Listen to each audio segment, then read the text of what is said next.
Boa noite a todos, bem-vindos a mais um Remute. Boa sexta-feira, o dia 16/9/2022, edição comemorativa, meio ano de Remute. Uhul! E temos aqui um convidado muito especial para partilhar com a gente essa alegria de estar no 26º episódio. Mais do que especial, Marcelo. Em comemoração aí aos 6 meses do Remute, a gente convidou o polímata Marco André Briones, meu Muito amigo, bem. meu parceiro e também um cara muito especial. Marco é escritor, professor de idiomas, tradutor, intérprete, fotógrafo, colunista, pesquisador histórico, músico, ator. Além disso, ainda é amante dos animais. Sobra um tempinho para ter uma banda e, cara, fala mais de você aí, Marcão. Primeiro, boa noite a todos aí que estão assistindo o programa e agradeço muito o convite aí do Barbosa e do Chiesa para participar desse programa. É uma honra estar aqui com vocês, né? E eu não sou tudo isso que ele falou, mas, assim, algumas coisas, assim, a maioria, sim, digamos, né? Mas, assim, estou muito feliz de estar participando aqui desse programa, né? A gente tem essa amizade aí muito ligada à questão musical, né? Eu e o Chiesa, ele é guitarrista, né? A gente tem um projeto aí que ele toca guitarra e eu canto, tem essa questão da música também dos livros, né? Eu escrevo e-books, eu comecei inicialmente escrevendo e-books sobre rock, né? Sobre álbuns clássicos do rock, a minha abordagem é de falar de álbuns favoritos meus, de bandas famosas, né? E aí depois eu acabei tendo a possibilidade de agrupar isso em um volume físico, né? Eu acabei, os 10 primeiros e-books que eu escrevi, eu agrupei eles num volume só, né? E acabei lançando um livro chamado Desvendando Álbuns Clássicos do Rock, né? O que é Desvendando? Porque eu conto as histórias, né, de cada um desses álbuns, a história de cada uma das bandas, né? Esse que está aparecendo aí na tela, né? E tem escrito embaixo, volume 1, porque a ideia é ter outros volumes também. Eu, inclusive, já estou atualmente na metade do volume 2, que será lançado assim que possível, né? Então, assim, tem 10 álbuns clássicos aí que eu abordei, de bandas famosas, né? E eu conto, assim, faço uma análise bem precisa de cada um desses álbuns, né? Então, eu conto a história da banda, do momento em que ela vivia, né? A gravação de cada uma das músicas, o tema de cada uma das músicas, peculiaridades da turnê que eles fizeram em relação a esse álbum, né? Então é uma coisa assim feita por um fã para fãs, né?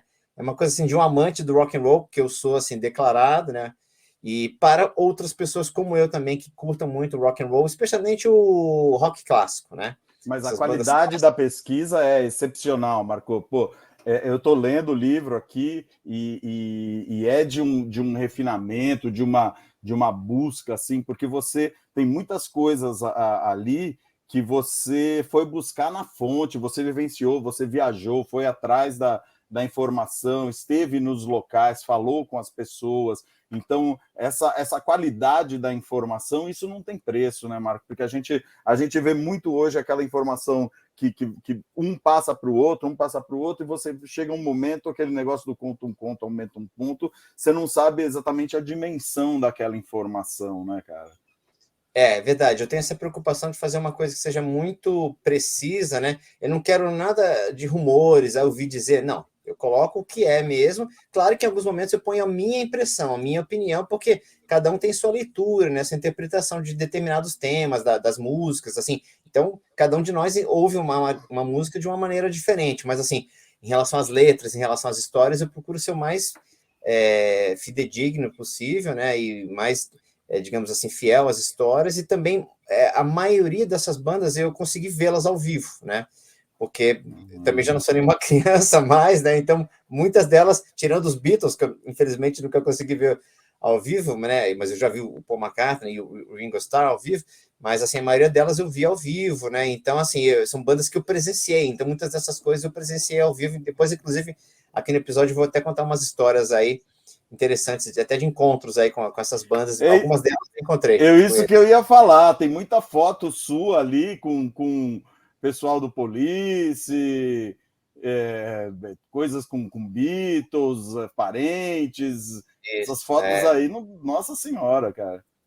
Eu já encontrei legal. com alguns deles, assim, né, que foi uma experiência muito bacana. Encontrei já com o pessoal, alguns do Gênesis, né, encontrei com o pessoal do Marillion também, né, Então, essas fotos estão lá também nesse e-book, né? E aí, como eu estava dizendo, também tem já 5 títulos aí que já estão... 4 já foram lançados e o 5º está para ser lançado a qualquer instante, né? Que vão formar o volume 2 desse Desvendando Álbuns Clássicos do Rock, né? Eu já lancei, já estão disponíveis. Então, só para explicar, esse livro que vocês estão vendo na tela, ele está disponível em formato físico e formato e-book. No formato físico, ele está disponível na loja da editora Wiclap. Vai aparecer aqui o link no chat para vocês poderem ver, né? Então, aí tem o formato físico, que é esse aqui, que está na minha mão, né? Que está disponível na loja da Wiclap, e tem o formato e-book, exatamente, que está no site da Amazon. Tá? Vocês podem adquirir, quem tiver interesse, está lá disponível no site da Amazon. E eu tenho também, individualmente, a venda cada um das bandas. Desses 10, você pode comprar. De repente, eu não quero comprar o volume inteiro, quero comprar só de uma banda, você consegue comprar individualmente também de cada banda. E esses 5 que estão aí, legal, já são do volume 2 que será lançado, né? Ou seja, eu já lancei o do Supertramp, já lancei o do Queen, do Rainbow, do Kiss, e o Radiohead está para ser lançado a qualquer instante. Eu estou terminando o texto dele e vai ser lançado muito em breve. Vai ser meu próximo lançamento em formato e-book lá na loja da Amazon. E esses 5 futuramente farão parte do volume 2 do Desvendando Álbuns Clássicos do Rock, que eu até posso já adiantar para vocês aqui os temas, os outros que virão pela frente aí, né, que se aparecer, né, Vamos lá, em primeira mão aí. Em primeira mão, posso até falar para vocês aí, mas isso é uma coisa, é uma informação assim confidencial, né? Sem dar spoiler. Sem dar spoiler, mas eu vou dizer para vocês as bandas que vão fazer parte do volume 2, além dessas 5, teremos Iron Maiden, né? Teremos John Lennon, Peter Gabriel, The Smiths e Pink Floyd. Né? Nossa. Caraca. Uma coisa pesada, né? Primeiro mundo. Esse álbum que está em destaque aí do Queen, o The Game, foi o terceiro álbum que eu comprei na minha vida. Foi o primeiro que eu comprei numa loja. Maravilhoso. Puta, é sensacional esse disco, cara. Tem uma história muito bacana mesmo, né, cara? Porque ele para mim, ele é um demarcador de águas. O Queen foi uma banda de rock até ali, e dali para frente ele assumiu um lado mais pop, com o uso de outros recursos que eles não usavam ainda, como sintetizadores, essas coisas. Exatamente. Mais dançante, mais eletrônico, né? É uma coisa que eles não tinham. Virou uma coisa... Foi um divisor, eu considero... É um marco, né? O Hot Space já vem depois com um monte de música dançante, né? Staying Power. Putz, muito legal, muito legal. Esse é o meu favorito, eu escrevi porque é o álbum que eu mais gosto deles. Assim, não que eu gosto muito do que veio antes, do que veio depois, mas esse para mim é o álbum do Queen. Se eu tivesse que escolher um, é esse, tanto que eu escolhi esse mesmo. Então, é um marcante, né? Eu vou deixar os links todos que o Marco me passou aqui, tanto dos e-books na Amazon quanto o livro físico na outra loja. Eu vou deixar na descrição do vídeo. E a gente vai colocar no chat também, porque é uma coisa que até esqueci de comentar, a gente, por compromissos pessoais, a gente não está fazendo isso ao vivo hoje, a gente gravou anteriormente, gravamos ontem, né? Deve ficar um nó na cabeça, gravou agora, mas na verdade é ontem, para quem está vendo, né? A gente se apresenta como dia 16, mas está todo mundo no dia 15 aqui ainda. Estamos no dia 15 ainda. Mas eu e o Chiesa provavelmente vamos conseguir estar online no chat, agora que vocês estão vendo, para responder perguntas. O Marco não vai conseguir estar, ele tem outro compromisso, mas vai ficar, a gente vai colocar no chat, na hora que estiver indo ao ar, esses links, e também vai ficar na descrição. E no final do programa, o Marco vai contar algumas histórias aí exclusivas aí dos seus, não sei se está nos livros ou não, ou se são histórias suas aí. Algumas estão. Tá ótimo. Vamos algumas lá. Estão e algumas são daquelas que não pode contar para ninguém. Não pode. Muito bom. Então, quem é fã de rock aqui não pode deixar de ter na sua biblioteca. Eu mesmo não conhecia, né? Estou conhecendo agora essas obras aí. Vou já começar por alguns e-books aí para a gente já começar a se atualizar. Mais fontes de assunto aqui, né? Comentar o que ele falou que é um dos primeiros discos que você comprou, né? O primeiro disco de rock que eu ganhei, porque eu tinha outros discos que não eram de rock, mas aí eu acabei ganhando num amigo secreto da empresa, o Dark Side of the Moon. Eu sou bem. esse daí foi também um divisor para mim. Começou muito bem. Depois desse, só rock, né? Muito bom.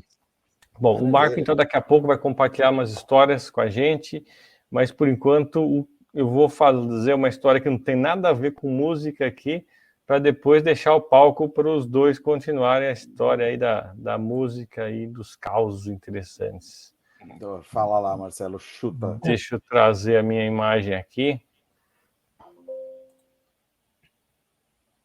Muito bem, está fazendo aniversário agora, esta semana, dia 12/9, só que de 1958, portanto, há 64 anos. O senhor que está aí na imagem, né, engenheiro eletricista americano Jack St. Clair Kilby, ou simplesmente Jack Kilby, ele demonstra simplesmente o primeiro circuito integrado. Ele começou a trabalhar no Texas Instruments em meados de 1958 e, por sorte nossa, né, ele era um novo funcionário, não tinha direito a férias, ele resolveu começar a trabalhar nas férias dele num projeto. E esse projeto era tentar resolver um problema que existia na época no setor de computação eletrônica chamado tirania dos números. Esse nome, tirania dos números, né, foi cunhado pelo vice-presidente do Bell Labs, porque na época os computadores eram feitos de muitos módulos eletrônicos, todos conectados por fios e cabos, seja cabos de par trançado ou coaxial, e todos esses fios eram soldados à mão. E à medida que os computadores cresciam em complexidade, a quantidade de fios e de soldas que tinha que interligar tudo isso crescia exponencialmente. E o aquecimento? Aquecimento, a confiabilidade, imagina crescendo essas soldas à mão, os fiozinhos, solda que dava problema, o módulo inteiro parava de funcionar. Então, era uma coisa meio sem solução. Aí ele pensou numa ideia, e se eu colocar todos os componentes numa única peça de semicondutor? Acaba com esse mundo de fios. Então ele teve essa ideia, ele, durante as férias dele, que não eram férias, né, ele não podia sair de férias, que era o primeiro ano dele lá na Texas, ele apresentou, justamente no dia 12/9 de 58, ele apresentou para eles uma peça de germânio com os componentes ligado a um osciloscópio, provando que a ideia dele funcionava. E essa peça que ele apresentou era similar a essa que está à direita. Era um protótipo, obviamente, que ele fez ali na bancada dele, e acabou sendo uma patente, né? E no ano seguinte, no início de 1959, ele conseguiu patentear o circuito integrado. Deixa eu colocar aqui na tela. Temos até... Ah, desculpa, não é essa daí, é essa daqui, a patente. Depois eu volto para aquela imagem. Essa aqui é o registro, né, em janeiro de 63. 63. É que até sair a patente demorou. Você viu que ele entrou na base de dados ali, ó, filed May 6, 1959. Então foi no começo de 59 que ele aplicou a patente, acabou saindo mais tarde, mas essa é a patente do circuito impresso. A foto anterior é um dos primeiros supercomputadores, o Cray One, está à esquerda, né? Está no museu. Que você ia trazer isso. Senão eu ia perguntar qual foi o primeiro computador que tinha circuito integrado. Não é exatamente, não é exatamente esse, não. Mas o que eu quero exemplificar aqui, tá vendo o azulzinho que tem no meio ali do computador à esquerda? Ampliado à direita são os fios que conectam os módulos internos, né? Esse computador tem 80 quilômetros de fios dentro dele. Meu Deus. Imagina como é que você solda 80 quilômetros de fio, como é que é a confiabilidade do negócio desse, né? Por isso que era um problema na época e ele conseguiu resolver. Eu não sei realmente qual foi o primeiro computador que usou isso, né? Mas é só para exemplificar como é que era o problema. Na época insolúvel, ele criou isso. E engraçado que uma outra pessoa, na mesma época, chegou à mesma conclusão que ele, e essa outra pessoa chamada Robert Noyce, cofundador da Fairchild Semicondutores e da Intel, né? Ele, junto com Gordon Moore, fundou a Intel. E eles são os grandes produtores de microchips, né? Mas quem realmente conseguiu a patente foi ele. E investiram exatamente nisso, né, cara? Processamento de dados, né? E até hoje a Intel é gigante, né? O Kilby, ele acabou se aposentando na própria Texas Instruments em 1983. Ele ficou a carreira dele lá na Texas. E entre 78 e 84 ele foi professor distinto de engenharia elétrica na Universidade do Texas. eu tenho aqui uma foto de uma estátua dele na Praça Texas Instruments, na Universidade do Texas, em Dallas. E justamente pela criação do circuito impresso, ele ganhou o Prêmio Nobel de Física do ano de 2000. Mas ele não inventou só isso, não. Ele também foi um dos caras que inventou a primeira calculadora eletrônica de bolso. E também foi inventor de um dos componentes para a impressora térmica. O primeiro protótipo da calculadora foi desenvolvida na Texas em 1967, era chamada de Caltech. Fazia as 4 operações e imprimia o resultado. E foi patenteada por ele. Está aí a foto, 2 das fotos da patente dele da calculadora eletrônica. Eu posso até fazer um comentário em relação a isso aí, Barbosa, porque tem uma curiosidade em relação a isso. Em 1976, eu me lembro perfeitamente disso, eu era criança, pequena, né?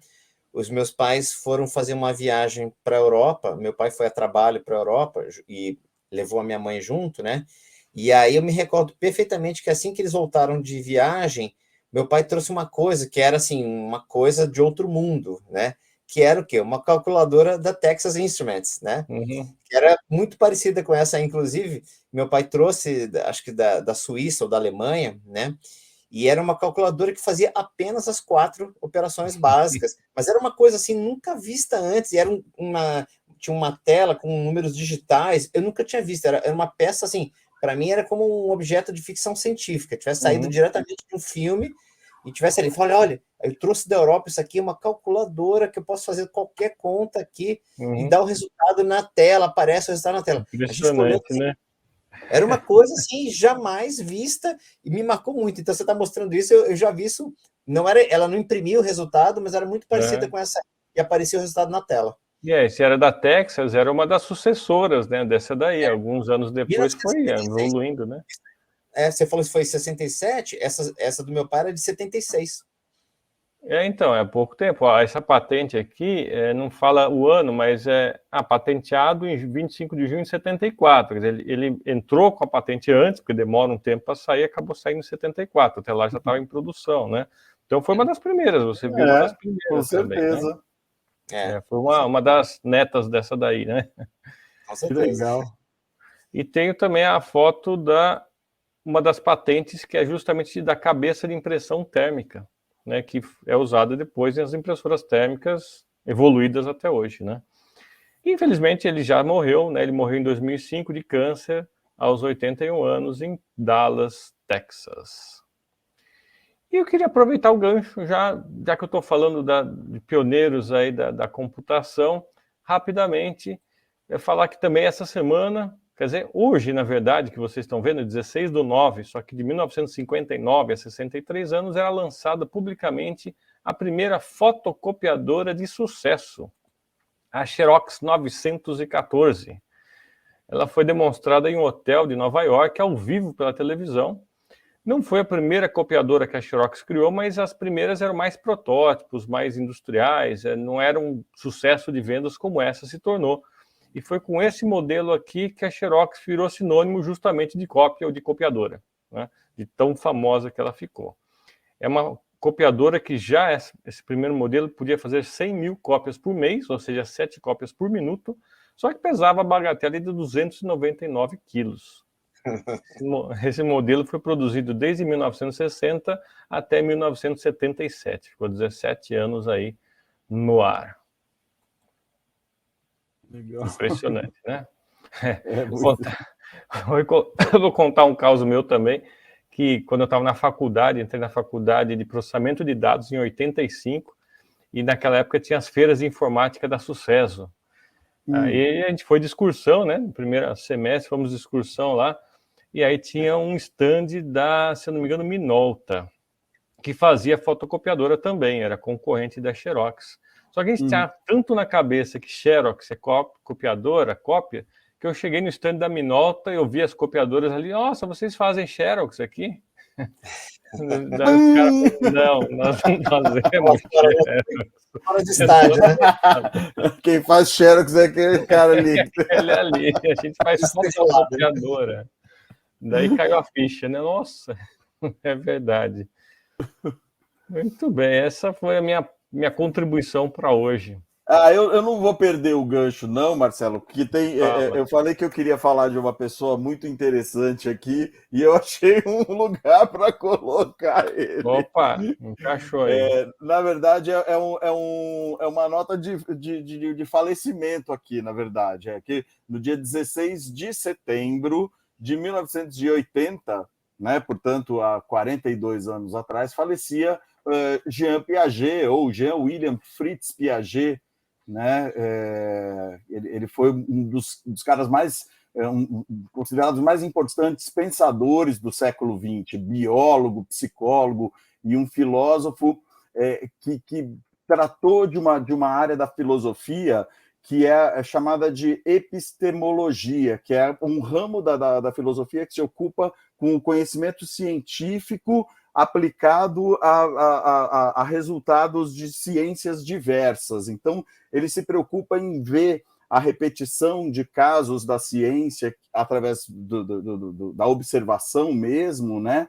E ele traça dados, né? Então foi considerado um precursor nessa área de entender o comportamento através dessas repetições e conseguir traçar equações, conseguir traçar funções específicas para entender esses desvios de comportamento, né, que a gente coloca. Olha que coisa interessante. E o Piaget, ele tem uma coisa muito interessante, que ele teve um impacto por causa dessa linha de raciocínio no campo da ciência da computação.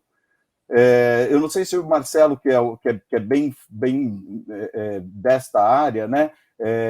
O Seymour Papert, ele usou o trabalho do Piaget como fundamentação para desenvolver a linguagem de programação Logo, que é uma linguagem de programação visual para criança, uma coisa mais intuitiva. Você sabe disso daí, Marcelo? Não sabia dessa história, não. Novidade para mim.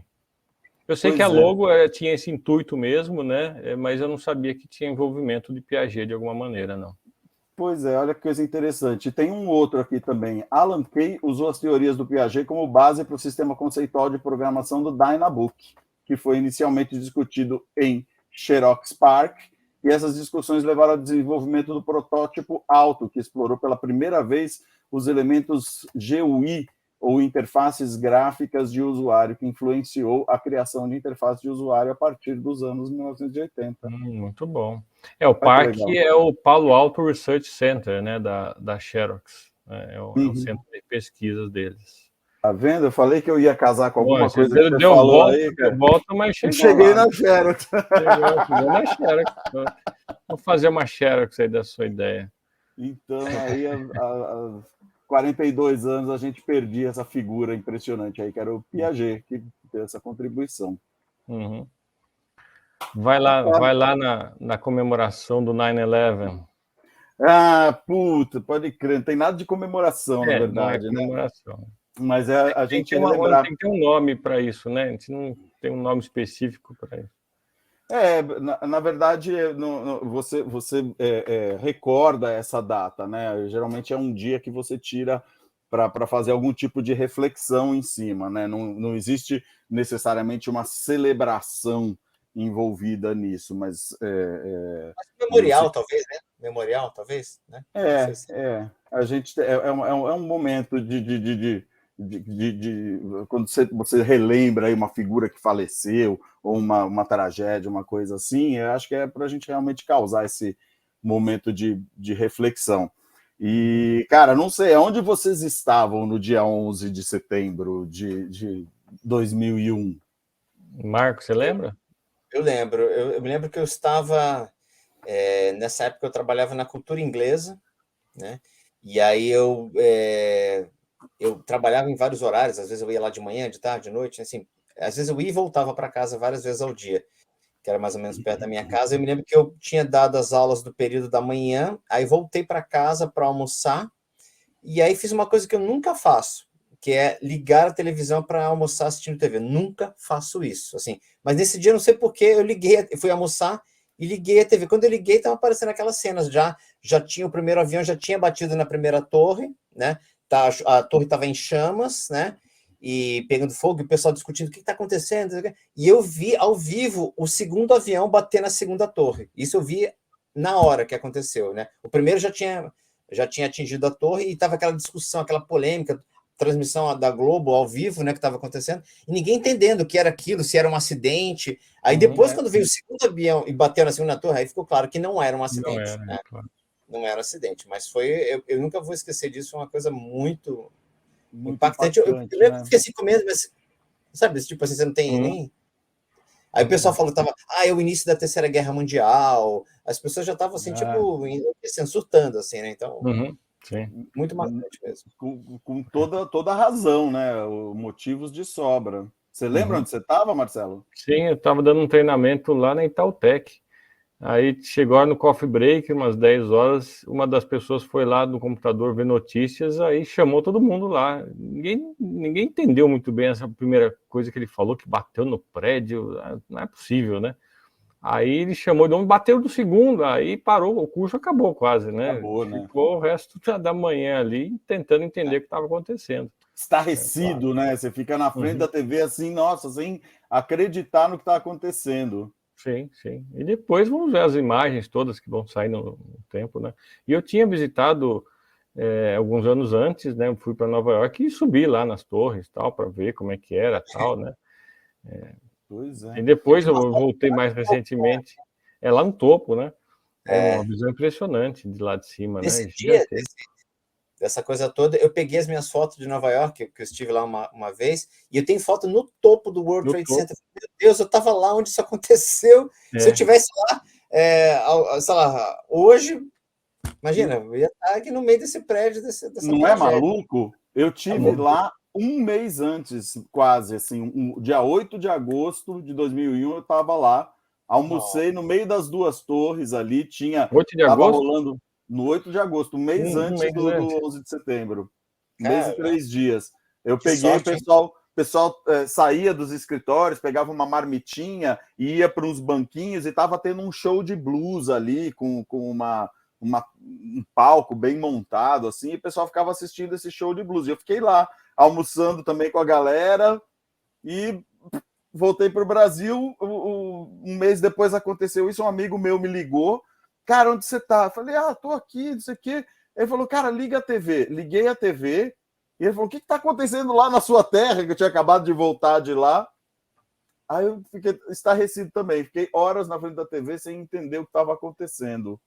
E a gente não conseguia desgrudar, né? Não. E você vê, como um evento como esse marca, os três sabem exatamente o que estavam fazendo naquele dia, naquela hora, o que deixaram de fazer, né? E o assunto que eu vou trazer é uma coisa bem relacionada com isso daí, é uma coisa interessante, né? Eu vou falar um pouco sobre os impactos desse 11 de setembro na indústria da música, né? Esses atos terroristas que espantaram o mundo, eles foram responsáveis diretamente ali por 3 mil mortes e mais de 6 mil pessoas feridas, né? É bom lembrar que justamente por ter acontecido numa terça-feira, essa daí era a data da semana que eles lançavam vários discos, as produtoras esperavam a terça-feira para dar a notícia. E como aconteceu isso daí, tem um monte de coisa relacionada a essa data e lançamentos de banda, inclusive algumas coisas bizarras que aconteceram. Não sei se o Maurício tem histórias relacionadas disso daí, mas por conta dessas coincidências, né, que cercam essa data, né, muitas bandas tiveram carreiras afetadas de uma forma ou de outra, com discos, com clipes, com mudança de nome de banda, né? Então, eu vou trazer umas curiosidades falando aí sobre o 11 de setembro. Né? Sabendo que logo depois dos ataques, várias rádios dos Estados Unidos eles pararam de transmitir música e passaram a transmitir as informações sobre vítimas, ponto de ajuda, relatos de sobreviventes, etc. Né? E as que continuaram tocando música passaram a colocar na programação músicas que tivessem uma mensagem assim, positiva para o pessoal, e aquelas que remetessem a alguma coisa como morte, batalha, terrorismo, essas coisas assim, eles tiraram da programação. Tanto que tem uma mídia chamada Clear Channel, que hoje ela é conhecida como iHeartMedia, ela divulgou uma lista com 150 canções que não deveriam ser executadas na rádio naquela época, né? Só o AC/DC tinha 7. O Alice in Chains, Beatles e Metallica, mais 4 cada uma. Então, até a Airplane, do Red Hot Chili Peppers, aparecia nessa lista. Né? Então, falar um pouco das bandas que tiveram influência nesse dia. Olha que coisa maluca, né? Tem uma banda chamada Explosions in the Sky. Nossa. Sacanagem também, né? Isso. E no dia... Pois é, o nome... E a banda não era daquele ano. A banda ela já vinha ali de 94, por aí. Né? Só que eles estavam lançando o segundo disco, em 4/9 eles tinham lançado o segundo disco, e além do nome da banda já ser bem esquisito, né? Eles ainda tinham na capa do disco um avião que iluminava um anjo. Tem até uma foto disso aí, não tem, Marcelo? Tem. Uma foto dessa banda aí, Explosions in the Sky, isso daí. Então tinha a foto de um avião que iluminava um anjo. E eles...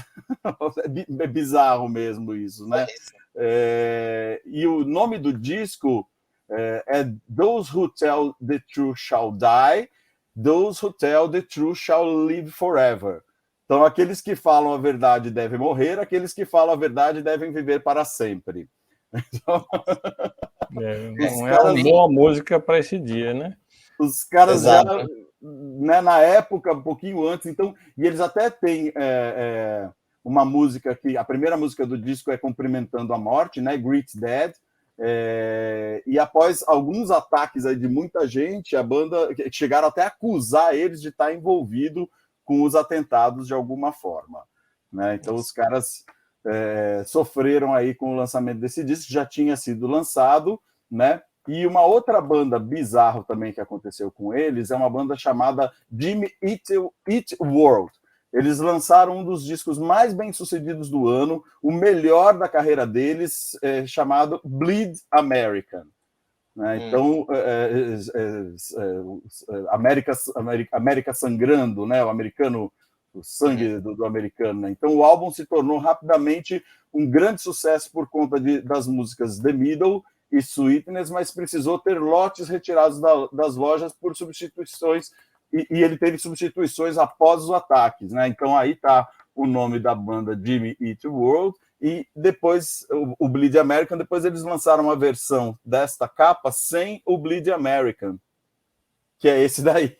Os caras tiraram o Bleed da América. Tiraram e mudaram o nome da música também, né? Que ela chamava Bleed American e passou a chamar Salt Sweet Sugar. Então, além deles tirar o nome do disco, eles mudaram o nome da música para não fazer referência. Então, essas bizarrices aí não param, né? Tinha uma outra banda chamada P.O.D.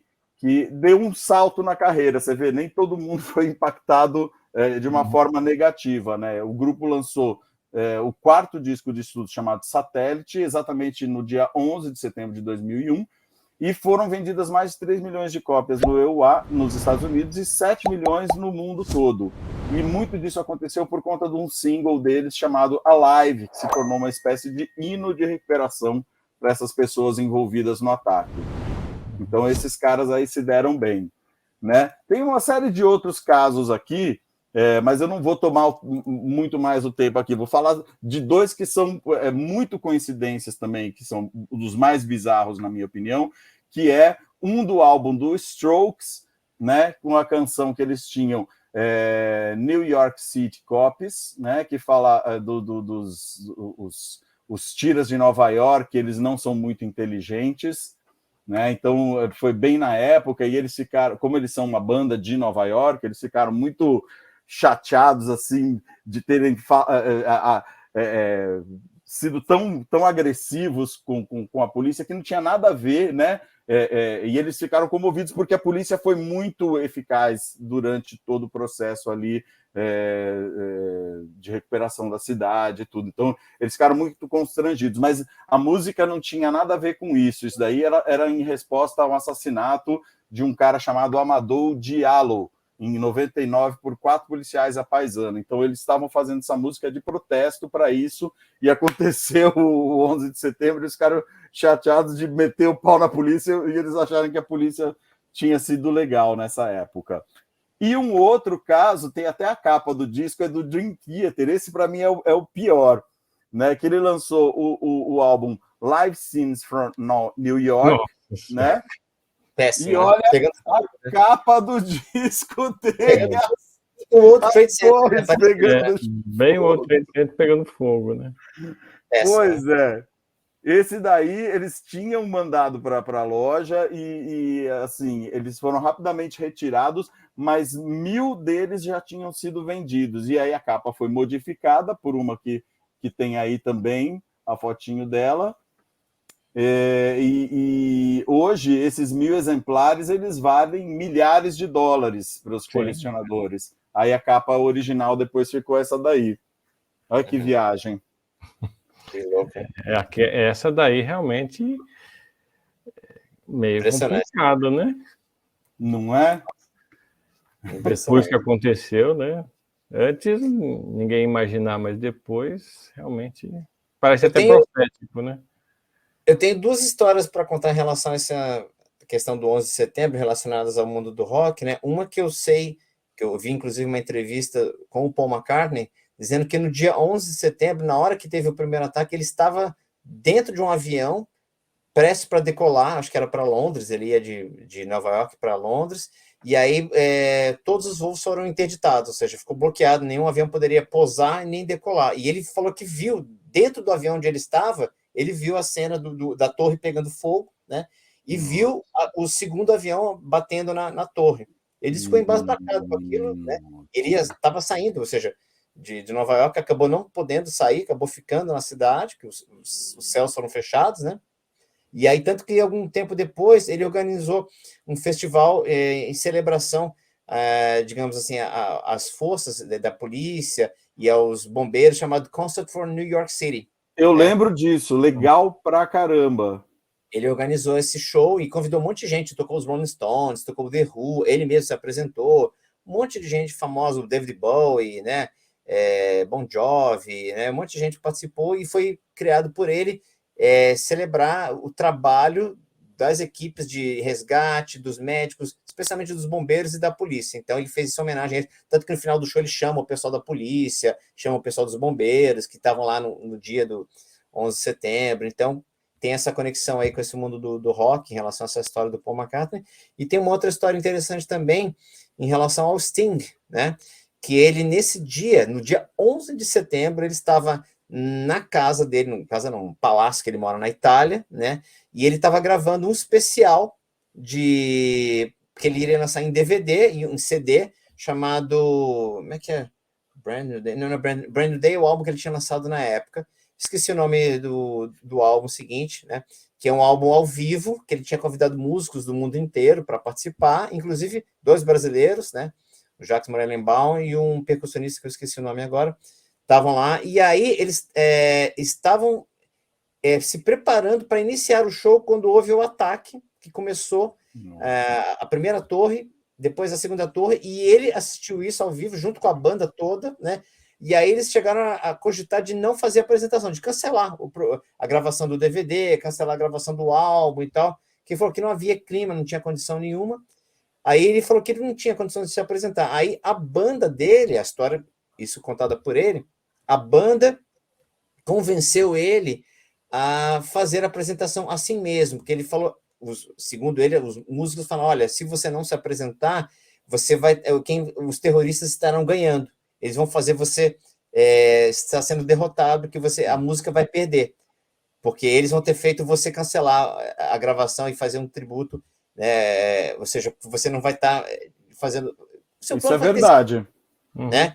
Aí ele pensou assim, se ele teria condições, que ele estava muito abalado, muito emocionado. Aí ele falou, vou cantar uma música só, então. Vou cantar uma música só e a gente encerra a gravação, e encerra o projeto, não sei o quê. Aí ele se comprometeu a gravar essa música, que inclusive é aquela música Fragile, que é frágil, né? Imagina que justamente fala sobre a vida humana, a fragilidade da vida humana.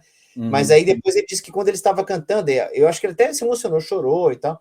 E aí ele diz que fez um esforço para conseguir prosseguir no show, tanto que eles fizeram a apresentação, não sei se foi inteira, mas talvez praticamente toda a apresentação, talvez tenham tirado uma ou outra música, né, do repertório que eles tinham programado, mas com um show muito bonito, né, que está disponível em DVD, inclusive, em CD, né, e muito emotivo, né, a gente percebe que está claramente abalado, assim, né, e ele toca muito constrangido, muito, com a cara muito fechada e, sabe, faz poucos comentários, assim, porque não é o estilo dele, que é um cara sempre mais extrovertido, mais alegre, mas ele estava muito abalado, porque tinha acabado de acontecer, era algumas horas antes, né, então tem essas conexões aí que são bem A relativas. gente viu aí, já, todo mundo já deve ter visto aí, pelo menos algumas dúzias de filmes e documentários que são relacionados com esse tema, ou que são, por vezes, inspirados em histórias reais ali, ou documentários mesmo que tiram cenas, tiram dados históricos, depoimentos de pessoas. É um tema... eu, por exemplo, tenho uma amiga que a irmã dela estava na torre, e ela é uma das 3.000 que faleceu. Então, você vê que, de uma forma ou de outra, você tem alguma conexão com esse evento no mundo inteiro, né? E não foi só as torres, né? Teve o Pentágono, teve depois o que gerou isso daí, a guerra do Iraque, a guerra no Afeganistão, toda essa quantidade de movimentações financeiras, de mortes de gente, e que acaba depois impulsionando.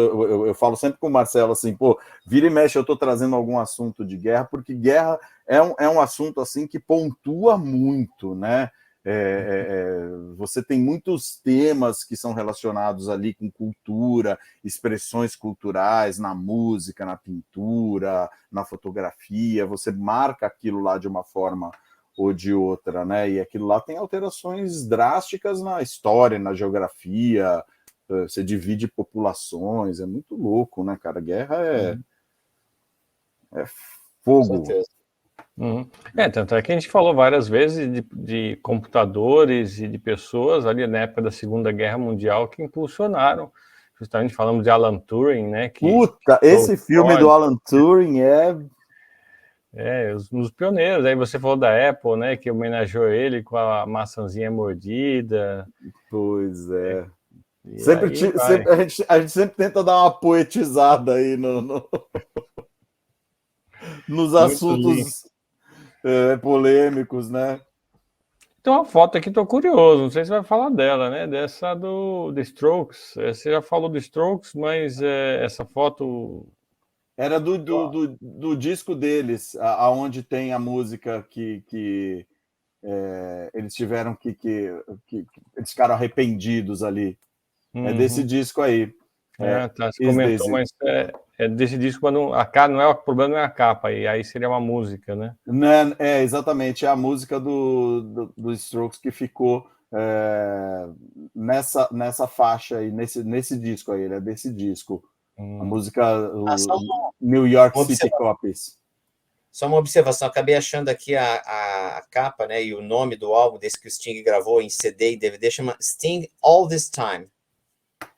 É o nome do vídeo e do CD. Foi lançado em relação a esse concerto que ele fez lá no dia 11 de setembro. All This Time. Ele sentado assim, meio com o braço cruzado, assim, a capa. Mas ele não fez o concerto inteiro, né? Eu não sei, ele fez. É um show assim, lançado como um show inteiro. Deve ter umas 15 músicas, mais ou menos. Talvez o show tivesse umas 20 músicas. Ele deve ter contado mais 5 aí, ou 6, que ele não quis cantar, ou não se sentiu confortável para cantar, né? Mas é um show, é uma apresentação. Dá para considerar uma apresentação. São uns 15, 16 músicas, né? Então, mas assim, com um clima muito tristonho, né? Uma coisa bem. Um show lindo. Assim, as interpretações muito bonitas. É isso mesmo. É isso aí, exatamente. É isso aí. Tem o DVD, tá vendo que tá com a letra vermelha? Esse da letra vermelha é o DVD e o amarelo é o CD. Ah, bacana. Então eu tenho esses dois, aí o CD e o DVD é muito recomendo, assim, quem for fã do trabalho. Ó, tem até uma foto aqui do lado que tem a listagem das músicas que eles tocam, tá vendo? Do lado da foto. Aqui Esse aqui? Isso aí é essa listagem das músicas. Capa, né? Também, né? Ah, tá. Embaixo, esse aqui é a contracapa, que aparece a listagem das músicas que ele tocou nesse Fragile é a primeira aqui. Pô, tem uma boa do Sting aqui para provocar o Marco. De uma dupla aqui, no dia 9 de setembro de 1981, o Sting e o Phil Collins, eles faziam as suas estreias como artista solo no mesmo show, chamado The Secret Policeman's Alder Ball. Excelente. Eu tenho esse CD, inclusive, é maravilhoso. É muito bom isso, é muito bom. É uma apresentação em que eles se apresentavam solo, não tinha ninguém mesmo. O Phil Collins toca 2 faixas, né? Ele toca In the Air Tonight no piano e The Roof is Leaking, e o Sting faz uma interpretação maravilhosa, só ele na guitarra, tocando Message in a Bottle e Roxanne, né? Mas essas versões são lindas, lindas, lindas, lindas, são completamente diferentes daquelas do Police que a gente conhece, mas tão bonitas quanto, mas outra proposta totalmente diferente. E no final do concerto, havia outros convidados também, tinha o Jeff Beck, tinha o Eric Clapton, o Donovan, e aí eles fizeram uma jam session, todos eles juntos tocando, e aí o vocalista principal foi o Sting. Eles tocaram uma música do Bob Dylan chamada I Shall Be Released, porque esse concerto foi uma homenagem às vítimas, né, de crimes, né, vítimas de perseguição, na verdade, né, de política. É um concerto em homenagem à Anistia Internacional, né. Então, eles fizeram uma apresentação, a última faixa é a Shall Be Released, ou seja, eu serei um dia livre, né, ficarei livre da prisão, que é uma música do Bob Dylan, e aí o Sting canta, o Clapton faz solo, o Jeff Beck também, enfim, uma mega tributo aí, muito bacana, realmente, é muito bonito. Quem tiver a oportunidade de ouvir isso, vale a pena. Tem um CD chamado The Secret Policeman Concert. Eu tenho até ele aqui, se vocês quiserem eu posso pegar para mostrar, que eu tenho. É muito, muito bonito, assim, tem a foto deles, assim, na capa do Phil Collins, do Sting, dos outros, do Clapton, do Jeff Beck, bem Falei bacana. que eu ia provocar. Provocou bem. Muito legal, esse é um show inesquecível. Você sabe que tem um outro evento relacionado aí a 11 de setembro, mas é de 1987. Olha lá, esse daí é surpresinha, hein, Marcelo? Esse daí... no dia 11 de setembro de 87, o lendário Peter Tosh era assassinado. Caramba! Nossa. Foi membro do The Wailers, montou a banda junto com o Bob Marley, né? E depois ele também teve uma carreira solo bastante bem sucedida. Teve o álbum Legalize dele, né? Que foi aclamado ali pelo movimento pró-maconha. E depois ele teve um sucesso fodido com o Johnny B. Good, regravação do clássico do Chuck Berry, né? O que aconteceu com ele? Em 11 de setembro, após ele retornar à Jamaica, uma gangue de 3 homens invadiu a sua casa. Olha, isso é bizarro, cara. Exigindo dinheiro, e o Peter Tosh falou que ele não tinha, mas os 3 homens não acreditaram nele e permaneceram por várias horas na casa dele, torturando ele, né? Aí, em um determinado momento ali, os amigos do Peter Tosh começaram a chegar para cumprimentar ele, porque ele tinha retornado para a Jamaica, e a gangue ficou ainda mais nervosa e acabou disparando e matou o Peter Tosh e os DJs Doc Brown e Jeffrey Dixon. E olha só o que é mais bizarro nisso. O líder da banda era Dennis Lepoloban, um homem com quem Peter Tosh tinha ficado amigo e ajudado até mesmo a encontrar um emprego depois de cumprir uma longa sentença na prisão. Olha que merda. Peter Tosh foi sepultado no seu mausoléu no dia seguinte. Lepo se entregou às autoridades. Ele foi julgado e condenado à morte por enforcamento. Porém, a sentença dele foi mudada para prisão perpétua e ele continua preso até hoje. Até hoje? Nossa. Até hoje, nenhum dos seus cúmplices foi identificado. Que coisa, hein? Olha lá, isso aconteceu em 11 de setembro também, mas não tem nada a ver com os eventos ali dos Estados Unidos. Mas é 11 de setembro, né? Fala, Marcão, puxa algum assunto aí pra gente, daqueles do Arco da Velha. Vamos... Eu posso contar para vocês algumas histórias ali dos livros, né, de experiências que eu tive, de contatos, assim, com algumas bandas, né, ou não só com as bandas, mas, assim, com locais, né, frequentados por eles, né. Uma história interessante que eu conto também lá no livro principal é que eu estive em Liverpool exatamente há 40 anos atrás, 30 anos atrás, né? 30 anos atrás, lá em 92, fui a Liverpool, 92. e que era um sonho meu, eu sou bitomaníaco, inveterado, né? Então tinha que ir lá para conhecer, ver aquilo pessoalmente e tal. E aí fiz um passeio guiado que existe lá, que eu acho que os turistas todos fazem, chamado Magical Mystery Tour, né? Que é um ônibus todo pintado, igual aquele lá dos Beatles, né? E que você tem um guia e eles vão levando os turistas naqueles lugares marcantes da história dos Beatles. Então eles levam você a Penny Lane, a Strawberry Fields, a casa do John Lennon, a casa do Paul McCartney, todos aqueles lugares mais marcantes, né? As docas lá do Abbey Road. A Abbey Road não é em Londres, né? Isso é É lá em Liverpool. em Liverpool, é isso em Liverpool, né? Entendi.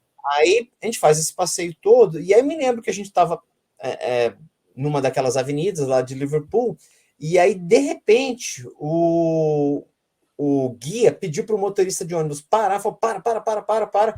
Assim, aí, gente, vocês não vão acreditar, vocês terão o privilégio de conhecer uma pessoa, assim, que viveu a história dos Beatles, eu vou convidar para entrar no ônibus aqui com vocês agora. E ele viu que estava andando na rua, um senhor, assim, muito idoso, nessa época já era muito idoso, hoje em dia já faleceu, obviamente, mas estava andando assim a pé, e ele convidou o cara para entrar no ônibus conosco para dar uma carona para o cara, né? E o cara era nada menos do que o tio do John Lennon. O cara era o irmão do pai do John Lennon, né? Então era o Charlie Lennon, né? Aí falou, gente, olha, isso aqui eu vou apresentar para vocês estão conhecendo o tio do John Lennon, o Charlie Lennon. Inclusive aquele nariz dele era igual aquele nariz. De família. Era aquele nariz do John Lennon, o tio dele tinha o mesmo nariz, entendeu? E aí foi muito louco, né? Porque a gente conheceu o cara e, assim, tempos depois eu fiquei sabendo que ele era o tio favorito do John Lennon. O tio que o John Lennon mais gostava era esse Charlie Lennon, que era meio que o xodó dele, né? E aí ele sentou no ônibus com a gente, e aí ele ficou contando histórias do John Lennon. A gente fez 1 milhão de perguntas, né, para ele, o cara foi super atencioso e respondeu. E aí eu me lembro que depois o ônibus levou a gente até o Cavern Club, né? Que era o final do passeio, era o Cavern Club. Aí a gente desceu lá no Cavern Club, que é no subsolo, e aí a gente ficou numa mesa bebendo cerveja, e eu me lembro que eu cheguei uma hora e pedi para fazer uma foto junto com ele. Falei, posso fazer uma foto com o senhor aqui, né? Aí falou, pode, claro. Aí tem uma foto do lado dele, assim, a gente com um copo de cerveja, assim. Eu vi essa foto no livro, muito legal. Eu junto com o Charlie Lennon, né? Eu falei, putz, eu nunca encontrei o John Lennon, que inclusive ele já tinha morrido nessa época, mas assim, pelo menos eu posso dizer que encontrei o tio favorito dele, né? Era um Lennon, né? Autêntico, né? Então essa história eu acho muito, muito interessante, assim, muito para quem é fã dos Beatles é bacana, né? E tem uma outra história curiosa também, que uma das minhas bandas favoritas, que eu sou assim mega fã deles, das minhas 5 favoritas é o Deep Purple, né? Eu sou muito fã do Deep Purple. E eu sempre quis vê-los ao vivo, né? Era um sonho meu, mas eles nunca vinham ao Brasil, porque era uma banda que sempre se apresentava lá fora e nunca vinha aqui ao Brasil. E aí, por um milagre, quando chegou no ano de 1991, eles decidiram marcar a primeira turnê deles no Brasil, né? Só que nessa época, o Ian Gillan havia saído da banda, né? Ele tinha sido, na verdade, expulso da banda nessa época, né? E então ele não estava mais fazendo parte da banda. Quem era o novo vocalista da época, que tinha substituído ele, era o Jolin Turner, que era o ex-vocalista do Rainbow, e o resto da formação era a formação clássica do Deep Purple, né, que é o Rich Blackmore na guitarra, Roger Glover no baixo, John Lord no teclado e o Ian Pace na bateria. E aí eles vieram, eu falei, pô, mas é o Deep Purple, né? São 4 da formação clássica aí, né? E o Jolin Turner também sempre foi um cara muito bom, embora não fosse o Ian Gillan, mas excelente vocalista também. Eu falei, quero ver esses caras de qualquer jeito. Aí eu fui ver, nessa época eu morava no Rio de Janeiro, né? Eu fui ver o Deep Purple no ginásio do Maracanãzinho, 1991, né? E aí foi um showzaço, assim, foi excelente. Os caras tocaram tudo, abriram o show tocando Burn, foi sensacional, né? Foi demais.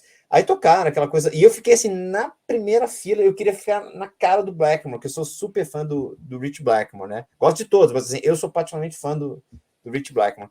Então eu vi o show, foi um negócio assim, maravilhoso. Aí depois acabou o show, e aí todo mundo foi embora, e eu tinha um sonho de vê-los pessoalmente, assim, de encontrá-los, assim, tipo, poder falar oi, assim, né? Vê-los assim, tipo, cara a cara. Aí eu falei, vou tentar ver se eu consigo encontrá-los depois do show, ir no camarim, ou vê-los, não sei, fazer alguma coisa. Aí saí do Maracanãzinho, foi todo mundo embora e ficaram uns 4 ou 5 pessoas, assim, meio ali perto da entrada do camarim, assim, meio como que não quer nada, né?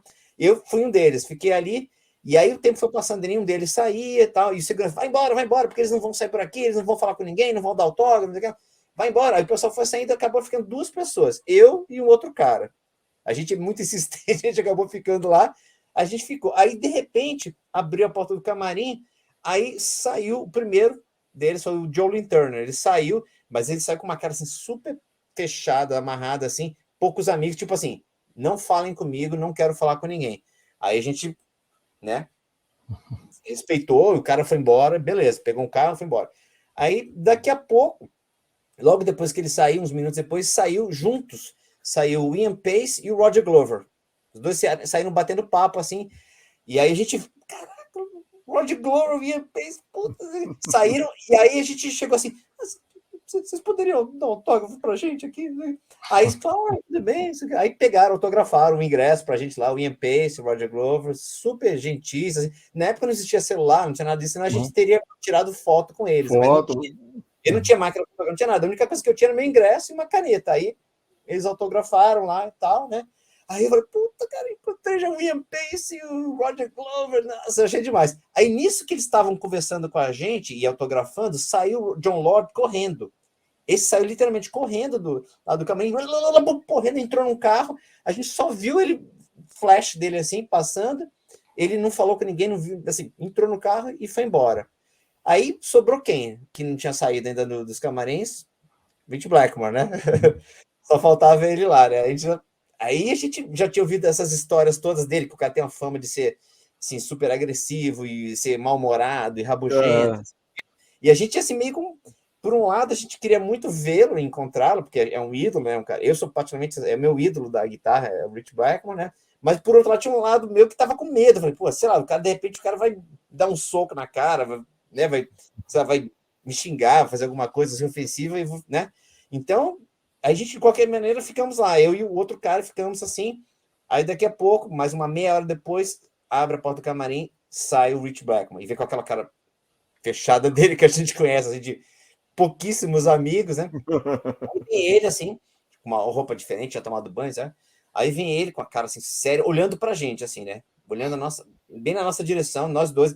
Assim, era uma reta, tinha o carro, a limusine lá dele, e meio uma subida, e eu e o cara parados, um de cada lado, assim, né, da passarela, assim, né. Ele sabia que ele ia ser assediado de alguma forma, né? E ele olhando, assim, com a cara, e ele veio segurando 2 garrafas de vinho, assim, que ele trouxe do camarim.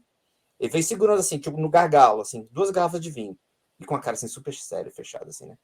Aí eu falei pro cara, puta, ele vai pegar essas garrafas, ele vai dar uma garrafada na cabeça de cada um.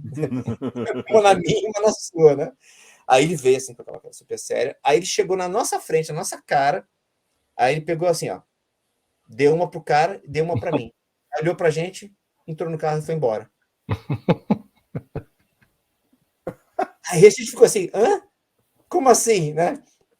Aí eu falei, cara, isso tá acontecendo mesmo? Ou seja, o cara pegou e trouxe de presente pra mim. Ele deu uma garrafa de presente pro cara e outra deu pra mim de presente, uma garrafa de vinho branco alemão. E essa garrafa tá com você até hoje. Você acredita que não, cara? Que eu não tenho essa garrafa, cara? Eu fiquei assim, tão estarrecido, cara, com isso que eu falei. Aí ele entrou, ele não falou uma palavra, ele só deu as garrafas e entrou no carro. E a gente ficou assim, em estado de choque, né? Aí eu me lembro que a gente abriu as garrafas, tomamos ali na hora. Aí eu me lembro que nessa época eu estava morando com os meus avós nessa época, né? Aí eu me lembro que ele veio para lá e aí depois a garrafa estava vazia. Acho que minha avó pegou e jogou fora a garrafa e deu alguma coisa assim. Enfim, mas eu não tenho essa garrafa guardada, infelizmente, mas a lembrança está aí guardada até hoje. Foi uma coisa que eu posso falar que eu ganhei de presente do Rich Black uma garrafa de vinho branco alemão, né? Então, nossa, hein? Ganhou dele. Em vez de você ter dado um presente para ele, você ganhou o presente dele. Ganhei dele. Eu falei, pô, não é um negócio assim, é muito louco isso, né? Então, era o cara que eu mais queria encontrar da banda e que eu mais tinha receio de encontrar pela fama, pela reputação dele. Acabou que ele foi super gentil. Ele foi super gentil, teve a preocupação de sair do camarim e ainda trazer. Talvez ele tivesse perguntado assim, tem alguém lá fora, assim, né, para o segurança, assim. Aí deve ter, tem 2 carinhas lá de fora. Ele falou, então vou levar 2 garrafas. Aí pegou, deu uma pro cara, deu pra mim. E a gente ficou assim, Eu assisti o Deep Purple aqui no Brasil, mas era com o Steve Morse na guitarra e era com o Glenn Hughes, se não me engano. Eu acho que era o Gillan. O Gillan tinha voltado nessa época. O Gillan tinha voltado, O Gillan tinha voltado, porque o Blackmore, ele só veio com o Deep Purple no Brasil na primeira turnê, que era com ele, mas não tinha o Gillan. E aí, na turnê seguinte que eles vieram, ele já tinha saído da banda e o Gillan tinha voltado. Aí veio a banda toda, com o Ian Gillan, o Ian Pace, o John Lord, o Roger Glover, com o Steve Morse na guitarra, que era o novo integrante, né? Mas o Blackmore já tinha sido, porque ele e o Gillan não se suportavam, né? Eles eram assim, não se davam de jeito nenhum. Então, assim, ou eu ou ele. Então, não dava para os dois ficarem na banda, né? Mas, enfim. Então, no show no Via Funchal, não foi? Eu fui nesse show no Via Funchal. Foi o primeiro que eles fizeram. Será que foi? Acho que foi, eu tava na cabeça que tinha sido no Olímpia, mas acho que foi no Funchal mesmo. Eu fui no Funchal vê-los. Eu fui nesse show. E era o primeiro show do Deep Purple no Brasil com Ian Gillan. Que ele tinha voltado para a banda, né? Mas aí não estava mais o Blackmore, era o Steve Morse, né? Então era outra configuração aí da banda. Mas, enfim, são aquelas histórias. E tem várias histórias assim diferentes, mas tem muitas aí que eu conto no livro. Lá eu já encontrei também com o Steve Hackett, do guitarrista do Genesis, né? Eu fui assistir um show dele que ele fez aqui no Brasil, em São Paulo, e ele tocava só músicas da época do Genesis dele, né? E aí depois do show ele foi super gentil e recebeu todos os fãs que foram no camarim, recebeu todo mundo, né? Saiu para fazer foto, autografar, foi muito, muito, muito gentil. Tanto que eu tenho a foto com ele, tá no livro, inclusive, assim, junto com ele tá autografando meu ingresso, assim, muito. E é um cara que eu adoro, assim, uma das minhas bandas favoritas, Genesis, e ele, particularmente, é um cara que eu gosto muito na banda, acho que tinha um papel fundamental, assim, na banda, né? E também outra banda que foi super gentil, que eu já encontrei também, os caras muito bacanas, foram os caras do Marillion, que é outra banda que eu curto muito, eu adoro rock progressivo, né? E eu já assisti Marillion várias vezes, mas uma das vezes que eu assisti, eu consegui encontrá-los pessoalmente, eles saíram para conversar com os fãs, fizeram fotos, autografaram, conversaram. Eu me lembro particularmente um cara que foi muito gentil, é o guitarrista deles, o Steve Rothery. Muito bacana, um cara super simpático. O baixista também, o Peter Alves, o vocalista lá, o Steve Hogarth, todos eles muito atenciosos assim, com os fãs, super gentis, posando e autografando. Então, às vezes a gente tem essas experiências bacanas, assim, né, de encontrar esses artistas que a gente admira, que a gente gosta, né, e às vezes são legais. Às vezes a experiência não é tão positiva assim, mas essas que eu tive até hoje, graças a Deus, pelo menos foram muito bacanas. Os caras do Police também eu já encontrei, né, o Andy Summers eu já vi várias vezes ao vivo. Uma vez eu fui num show dele e consegui entrar no camarim dele e levei o DVD do Police, que eu tenho o DVD do Synchronicity, e aí eu mostrei para ele o DVD do Synchronicity e pedi para ele autografar, ele autografou e fez uma foto comigo, né, Andy Summers, e uma vez também eu assisti um show do Stuart Copeland, se apresentou aqui em São Paulo no Auditório Ibirapuera, com uma orquestra de música italiana, música folclórica italiana. Ele era o baterista da banda, imagina. Aí eu esperei ele horas, o cara sair do camarim, e foi super bacana, um cara muito alto, aquele jeito que a gente vê ele, né? O cara fala pra caramba, ele é todo extrovertido, um gigante, cara alto pra caramba, né? Mas super engraçado e contador de casos. Aí ficou lá, fez foto com todo mundo, autografou todo mundo, posou, foi muito bacana. Me abraçou assim, uma foto abraçado com ele, assim, né? E eu pequenininho perto dele, o cara é super alto, assim. 1,90 m e tanto, né? Ele é muito alto. Bom, basta dizer que o Sting perto dele fica pequeno, né? O Sting já é um cara alto, né? E você teve a oportunidade de entrevistar esses caras alguma vez, ô Marco? Não, eu conversei com eles. Eu conversei com o Andy Summers. O Sting, assim, o Sting eu já vi pessoalmente também. Eu não tenho foto com ele, mas ele esteve do meu lado, né? Em 1987, quando eu assisti um show dele em Brasília. Eu morava em Brasília nessa época. E aí eu me lembro que eu estava em uma fila para entrar no estádio, e aí, que era meio na traseira do estádio, e aí parou uma limusine preta gigante, né?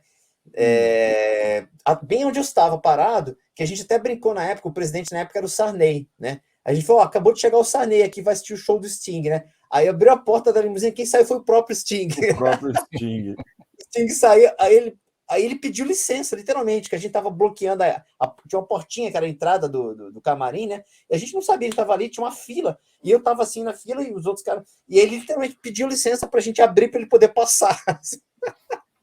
Foi muito louco. Aí a gente viu, caramba, o cara passou assim, excuse me, né?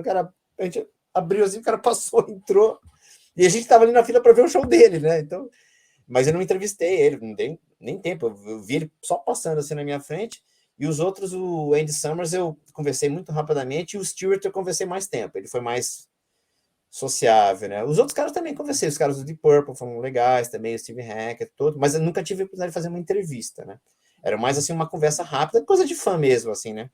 Hoje eu vejo que os caras conseguem fazer entrevista até via WhatsApp ou via Instagram, né? Manda lá, porque até no Instagram, essas coisas nas redes sociais, às vezes às vezes não. Geralmente é o assessor, ele tem uma pessoa que cuida só disso daí, né? E se o assunto é relevante, né? Se você explica lá o assunto, ó, o cara te concedeu 20 minutos ali para você fazer um bate-bola, ou 6 perguntas, 5 perguntas. Eu tentei já fazer isso algumas vezes, mas assim, eu enfrentei vários obstáculos, acabei não conseguindo, entendeu? Porque questão de promotor, empresário e tal, muitas vezes eles não permitem, né? Especialmente assim, eu sou um autônomo, né? Se eu tivesse representando uma revista ou um canal de TV, com certeza eu teria tido sucesso, mas como eu não represento ninguém, né? Sou eu mesmo, né? Então eu não consegui fazer isso, mas pelo menos pessoalmente alguns deles eu já consegui encontrar, que já é bacana, né? Pelo menos já tem algumas histórias para contar para vocês aqui, né? Então... Muito e bom. A gente já está plantando para o futuro aqui, né, Marcelo? Porque o dia que a banda do Police lá do Marco, os livros, tudo estourar, a gente já conseguiu a nossa entrevista aqui em primeira mão. Uhul! Com certeza. O Marco tem muita história para contar. Vocês podem até colocar aqui nos comentários aí se quer que o Marco volte aqui para contar mais histórias aí, né? Verdade. Coloca aí, cobra aí da gente aí, senão... Você está aqui, né?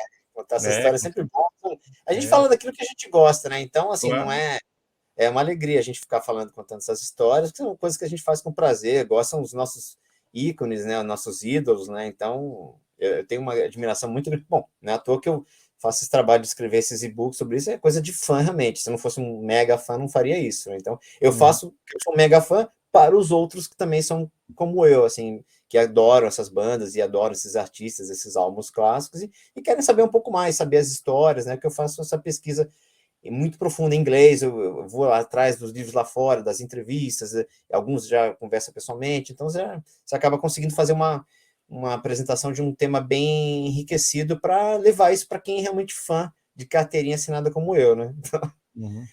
Então vamos, para quem não viu o começo aqui, tá chegando agora, ou tá vendo esse corte, porque eu vou fazer cortes depois aqui com os assuntos, né?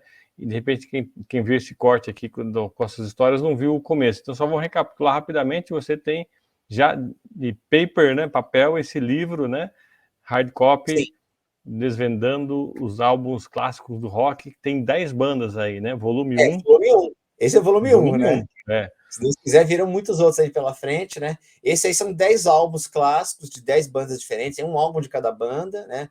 The Purple, Van Halen, The Police, Marillion, Tears for Fears, The Rush, Beatles, eu não lembro todas de cabeça, mas tem 10 bandas aí, né? Esse tem versão formato físico na loja da editora Wiclap e tem em formato e-book no site da Amazon, né? E eu tenho outros títulos lançados que futuramente farão parte do volume 2, do Desvendando Álbuns Clássicos do Rock. 4 deles já foram lançados, né? Que estão aí na tela, exatamente. Esses aí, 4 já foram lançados. Esse do Queen, do Supertramp, Rainbow e Kiss. E tem o próximo que vai ser lançado, que é esse do Radiohead, que está aí no cantinho superior esquerdo. Esse será o meu próximo lançamento.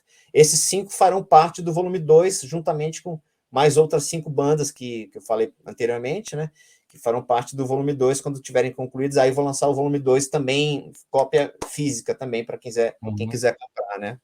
Mas estão disponíveis aí. Esses 5 já estão disponíveis aí quer dizer, exceto o Radiohead, já estão disponíveis no site da Amazon em formato e-book também, né? E se vocês tiverem sugestões de outras bandas aí, outros álbuns clássicos, podem mandar também aí, que eu estou sempre aberto a as sugestões também, né?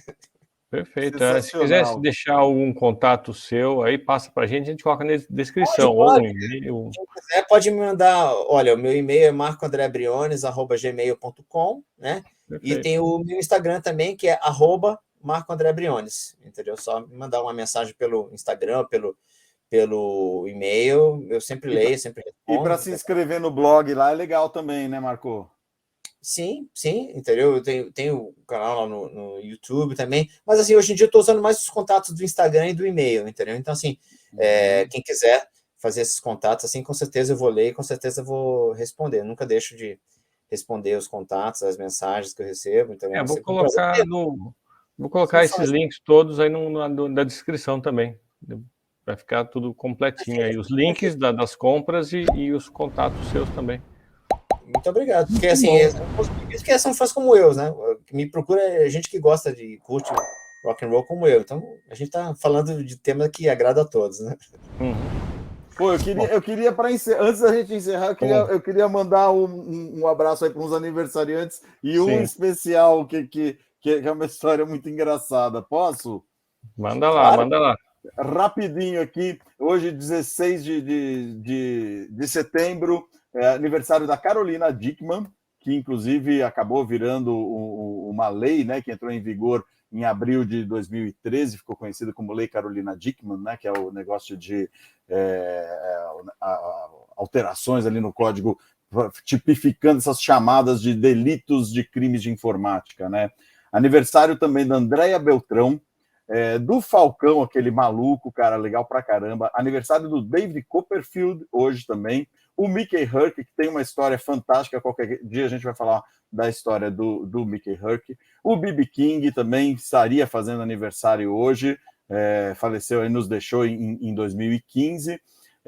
Aniversário também do Lupicínio Rodrigues, que também nos deixou em 74. E um cara que esse daqui que eu queria falar é o Peter Falk. Vocês se lembram do Peter Falk? É aquele ator que fazia o Columbo.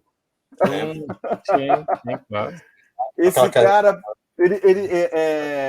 ele nos deixou em 2011, né? Mas ele é do dia 16 de setembro de 1927. Ele tem uma história muito engraçada. Ele teve um problema, não sei se vocês sabiam isso, ele teve uma doença no olho, eu esqueci qual é o nome da doença, e ele perdeu o olho direito com 3 anos de idade.